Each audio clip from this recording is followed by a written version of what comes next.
안녕하세요, 여러분. 부천 성인문예학교 해오름반 수학 수업을 시작하겠습니다. 우리 교과서 95쪽부터 시작하겠습니다. 지난 시간에 배운 내용을 한 페이지씩 복습하면서 지금 수업을 진행하고 있습니다. 그래서 95쪽도 지난 시간에 배운 내용인데요. 우리 방정식 한번 시작해 보겠습니다. 그러면 방정식을 풀기 위해서는 먼저 등식의 성질을 알아야겠죠.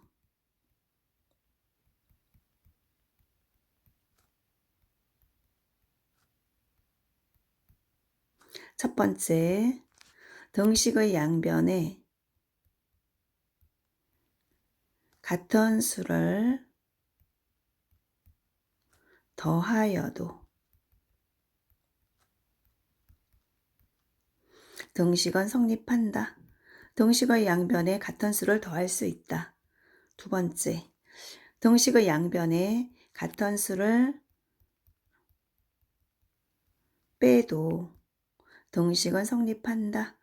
등식의 양변에 같은 수를 빼도 된다. 세 번째, 등식의 양변에 같은 수를 곱하여도 등식은 성립한다. 곱할 수 있다.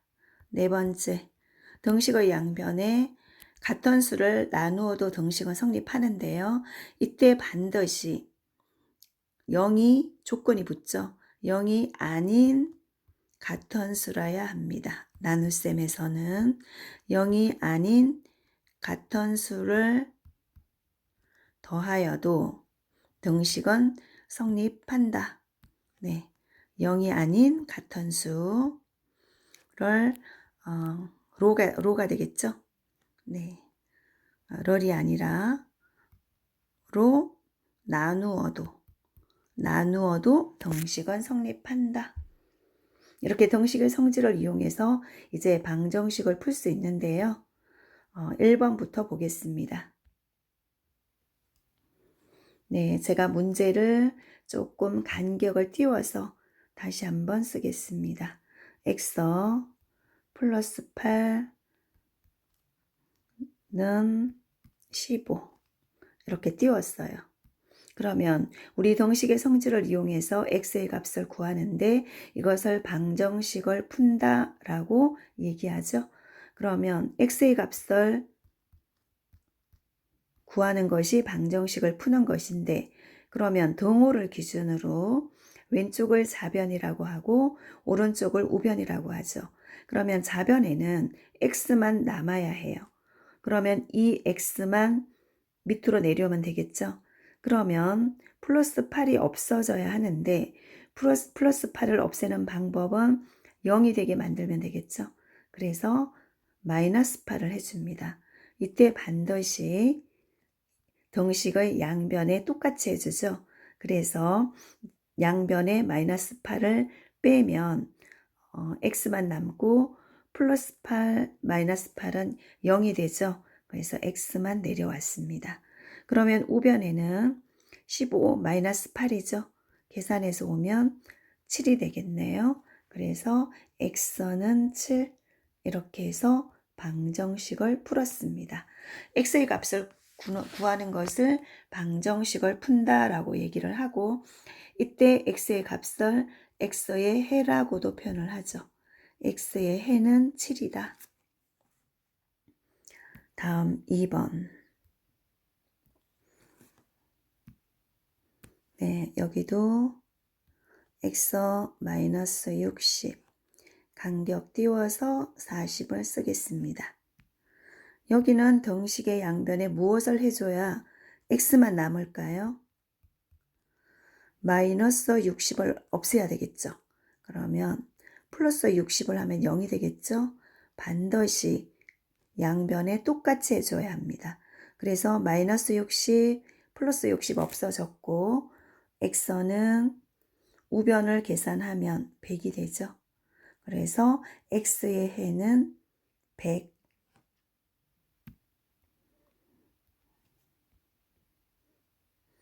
네, 다음 2번. 다음 방정식을 풀어봅시다. 그러면 여기는 보니까 좌변에 곱하기 8이 있죠. 다시 쓸까요? x 곱하기 8은 56. 그러면 x만 남기기 위해서는 나누기, 곱하기의 친구는 나누기죠. 곱하기 8 곱하기 나누기 8 해야 여기는 1이 되거든요. 1이 되면 8 나누기 8은 1이죠. x와 1을 곱하면 결국 x만 되기 때문에 네, 나누기 8을 해줍니다.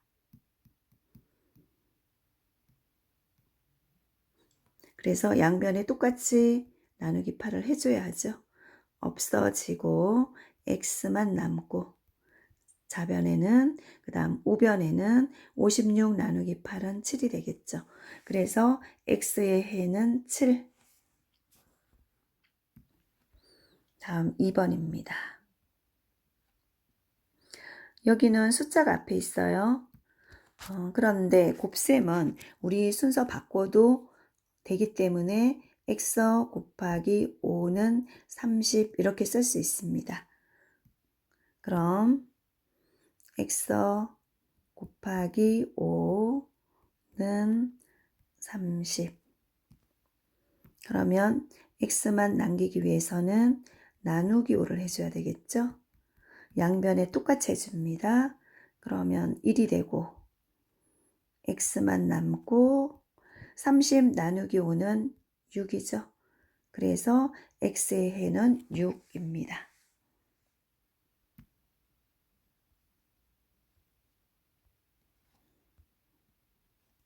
그 다음 3번. 네. x 나누기 4는 7. 그러면 좌변에 x만 남기기 위해서는 곱하기 4를 해줘야 되겠죠? 양변에 똑같이 해줍니다. 그래서 나누기 4 곱하기 4는 없어지고 x는 7, 4, 28이죠. x의 해는 28이 되었습니다.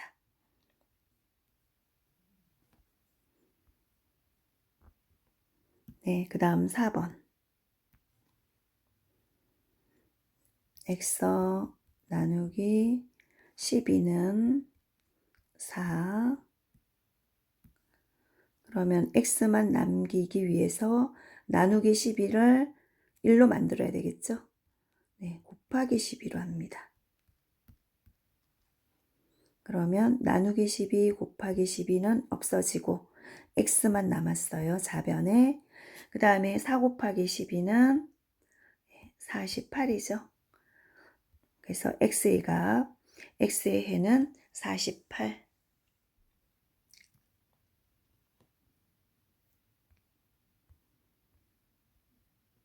이번에는 하나가 더 붙었어요. 조금 복잡해졌죠. 그러면 네, x 나누기 5 플러스 7는 37. 그러면 일단 여기는 지금 나누기 5도 있고 더하기 7도 있어요.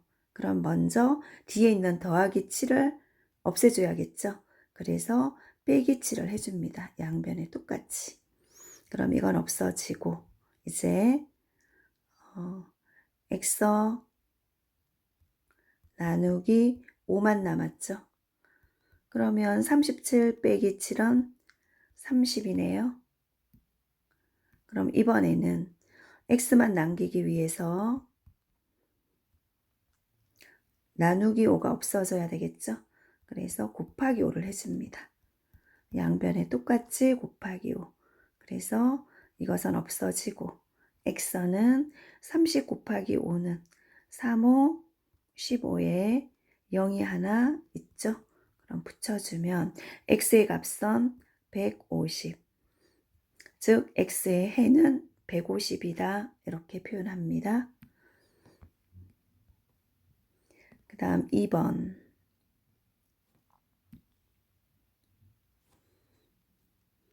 x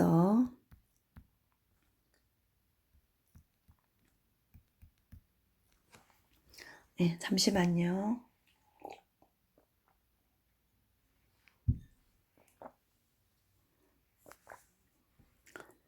그러면 여기서는 x만 남기기 위해서 빼기 10을 먼저 없애줘야 되겠죠. 그래서 양변에 플러스 10 플러스 10 그러면 이것은 없어졌어요. 그러면 x 곱하기 2만 남았죠. 이거 계산하면 12. 그럼 한 번 더 해야 되죠. x만 남기기 위해서는 곱하기 2를 없애야 하기 때문에 양변에 나누기 2 나누기 2를 하면 되겠습니다. 그러면 곱하기 2 나누기 2 없어지고 x는 12 나누기 2는 얼마인가요? 6이죠? x의 해는 6입니다.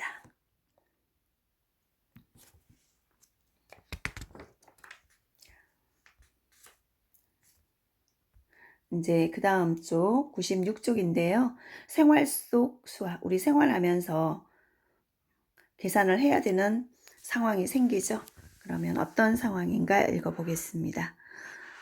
생활 속의 수학 1. 여행 중에 먹고 남은 귤이 몇 개 있었습니다. 귤 농장을 지나면서 20개를 더 샀더니 모두 38개가 되었습니다. 처음에 있던 귤은 몇 개였는지 구해봅시다. 처음에 있던 귤이 모르는 수죠. 그래서 이것을 x로 둡니다. 네, 그러면 처음에 x 몇 개가 있었어요? 네, 귤 농장을 지나면서 20개를 더 샀어요. 그러면 더하기 20이 되겠죠? 그래서 모두 몇 개가 되었대요? 38개가 되었대요. 그러면 이것을 방정식이 되었죠? 방정식에는 모르는 수 x가 들어가야 하고 등호가 들어가야 된다고 했어요. 그래서 방정식이 되어서 이제 x의 값을 구할 수 있는데,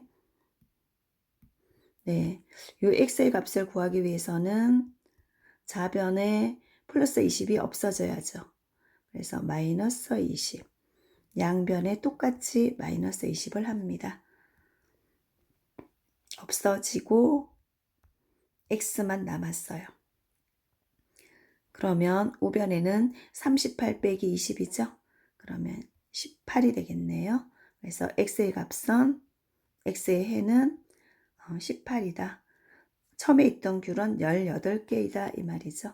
처음에 18개가 있었다.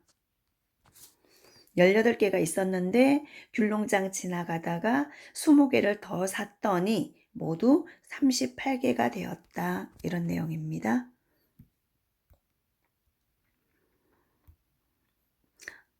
다음 2번.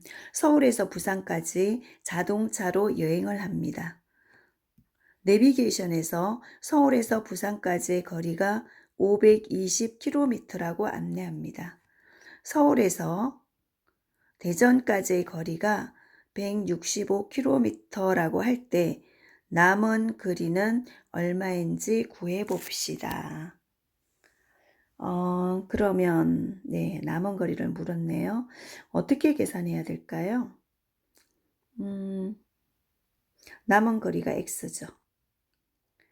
그러면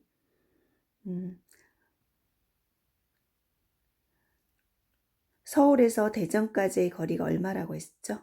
165라고 했어요. 그런데 부산까지는 더 가야 하죠. x만큼. 그래서 모두 서울에서 부산까지는 520km래요. 그러면 서울에서 부산을 가려면 대전을 지나서 부산을 가게 되겠죠. 그런데 서울에서 대전까지의 거리가 165라고 했어요. 대전에서 부산까지의 거리를 지금 모르는 거죠. 그러면 이거 모두 합해서 서울에서 부산까지는 520이래요. 그래서 아래에 165에 x를 더했더니 520이 되는 거죠. 이렇게 했습니다. 그러면 여기서 자리 바꿀 수 있다고 했어요. x 플러스 165 이렇게 해도 된다고 했죠. 그러면 굳이 안 바꾸더라도 네, 요거를 빼주면 되겠죠. 여기서 165를 뺍니다. 반드시 양변에 똑같이 빼야 하죠. 그래서 플러스 165 마이너스 165는 없어지고 x만 남습니다. 그럼 520에서 165 빼면 얼마 되나요? 여기다가 해보겠습니다. 빼기 165 1 남고 10 빌려왔어요. 10에서 5 빼면 5 1의 수용 못 빼죠? 그러면 4 남고 10 빌려왔네요. 그럼 11에서 6을 빼면 5가 되겠습니다. 4에서 100의 자리 4에서 1 빼면 3이 되겠죠? 그래서 355km네요. 그래서 남은 거리는 355km입니다.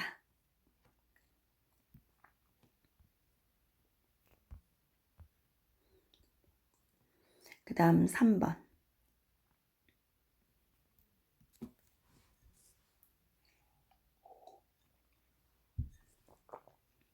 네, 3번. 어느 가게에서 전셋값으로 2,500만 원을 더 올려주어서 전세금이 2억 5천만 원이 되었습니다. 오르기 전에 전셋값을 구해봅시다. 오르기 전에 전셋값이 모르는 수이기 때문에 x가 되겠죠. 그러면 x에다가 원래 오르기 전 전셋값에다가 2,500만 원을 더했어요. 2,500만. 그랬더니 얼마가 되었어요? 2억 5천만 원이 되었대요. 그러면 우리 x를 구하기 위해서 예, x만 남아야 되겠죠? 좌변은 그러면 이게 없어져야겠네요. 여기가 플러스니까 마이너스 2,500만 양변에 똑같이 해줘야 되겠죠? 여기도 2,500만을 똑같이 빼줍니다. 그러면 앞에는 없어지고 x만 남고 2억 5천만에서 2,500만 원 빼면 원래 얼마 있었나요? 2억 2,500만 원이었죠. 원래 있던 전셋값은 2억 2,500만 원이었습니다. 여기다가 2,500만 원을 더해서 2억 5천만이 된 거죠. 그래서 원래 오르기 전에 전셋값은 2억 2,500만 원이었다. 그 다음 4번.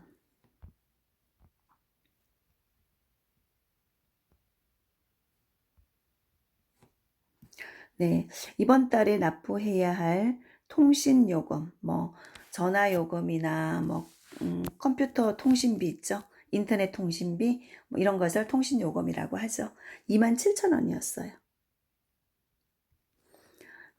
15,000원 기본요금제를 사용하고 있을 경우에 우리 기본요금제라는 것은 내가 얼마나 사용하는가 관계없이 기본적으로 항상 내야 하는 돈이 기본요금이에요.